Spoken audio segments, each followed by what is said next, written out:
நண்பர்கள் அனைவருக்கும் வணக்கம். சமீபத்தில ருட்கர் பிரக்மனோட ஒரு காணொளி பார்த்தேன். ருட்கர் பிரக்மன் யாருன்னா, ஹியூமன் கைண்ட் எ ஹோப்ஃபுல் ஹிஸ்ட்ரி அப்படின்னு ஒரு பாப்புலரான புத்தகத்தோட ஒரு எழுத்தாளர்.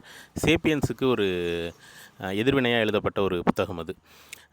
அவர் என்ன சொல்றாரு அப்படின்னா, நார்வேயை பற்றி சொல்லும்போது, நார்வேல இந்த இன்கம் இன்இக்வாலிட்டியை எப்படி குறைக்கிறது? ஏன் வந்து நிறைய பேர் வறுமையில இருக்காங்க அப்படின்னு ஒரு காரணத்தை யோசிக்கும்போது, அங்கே ஒரு விஷயத்தை கண்டுபிடிக்கிறாங்க. என்னென்னா, அங்கே இருக்கக்கூடிய கரும்பு விவசாயிகள் அவங்கள தான் எடுத்துக்கிறாங்க. அவங்க வந்து வருடத்தில் ஒரு 60% வருமானம் வந்து அவங்களுக்கு அந்த ஒன் டைமில் கிடச்சிரும். அதாவது அறுவடையிலிருந்து வரக்கூடிய வருமானம் தான் அவங்களுக்கு மேக்ஸிமம் ஏர்னிங். ஆனால் அவங்க ஏழ்மையில் தான் இருக்காங்க. ஆனால் இந்த அறுவடைக்கு முன்பும் பின்பும் அவங்களோட ஐக்யூ லெவலை டெஸ்ட் பண்ணி பார்க்குறாங்க. அறுவடைக்கு முன்பு இருக்கக்கூடிய ஐக்யூ லெவலை விட அறுவடைக்கு பின்பு இருக்கக்கூடிய ஐக்யூ லெவல், அதாவது எப்போ அவங்க கையில் பணம் இருக்கோ அப்போ வந்து அவங்களுக்கு ஐக்யூ லெவல் வந்து அதிகமாகிறத கண்டுபிடிக்கிறாங்க. அதனால் அந்த அரசாங்கம் என்ன பண்ணுது அப்படின்னா, மனிதர்கள்ட்ட பணம் இருக்கும்போது அவங்களோட சிந்தனையும் க்ரியேட்டிவிட்டியும் அதிகமாகுது, அவங்களோட கான்ஃபிடன்ஸ் அதிகரிக்குது அப்படிங்கிறது நமக்கு இயல்பாகவே இது தெரியும். ஆனால் வந்து பணம் இருக்கிறது மேலும் பணம் சேர்க்கறதுக்கான ஒரு வழி அப்படிங்கிறத கண்டுபிடிச்சு, அங்கே இருக்கக்கூடிய எல்லாருக்கும் ஒரு பேசிக் இன்கம் கேரண்டி அப்படிங்கிறத அறிமுகப்படுத்துகிறாங்க.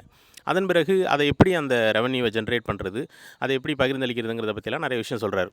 நான் என்ன விஷயம் சொல்ல வர்றேன் அப்படின்னா, தமிழ் இலக்கியம் இல்லை கலை இல்லை அறிவியல் எது வேணாலும் இருக்கட்டும், இது அறிவியலை விட்டுறலாம். அறிவியலுக்கு ஓரளவு ஃபண்டிங் இருக்குது. கலை இலக்கியத்தை பொறுத்த வரைக்கும், கலை இலக்கியம் நம்ம நாட்டில் இந்தியாவிலையும் அதே நிலைமை தான், தமிழ்நாட்டிலையும் அதே நிலை தான்.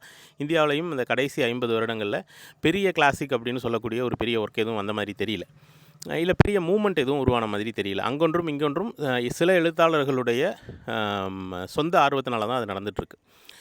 அப்போ வந்து நம்ம கலை இலக்கியத்தில் நாம் ரொம்ப சோர்வாக நடந்துக்கிறதுக்கு நம்மள்ட்ட பணம் இல்லாத ஒரு முக்கியமான காரணம் அப்படின்னு நான் நினைக்கிறேன். அப்போ வந்து இதை நான் அரசாங்கத்துக்கு சஜஸ்ட் பண்ணலை.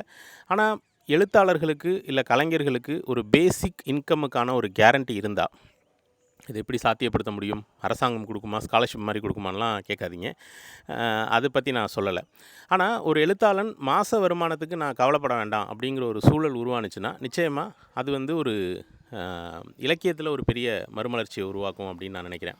So basic income guarantee for writers அப்படிங்கிறத பற்றி இந்த வருஷம் கொஞ்சம் தேடி பார்க்கலாம், இல்லை எழுதி பார்க்கலாம் அப்படின்னு யோசிக்கிறேன். ஸோ இதை வந்து என்னுடைய ஒரு புத்தாண்டோட ஒரு செய்தியாக இங்கே சொல்லிக்கிறேன். அனைவருக்கும் மீண்டும் புத்தாண்டு வாழ்த்துக்கள். நன்றி.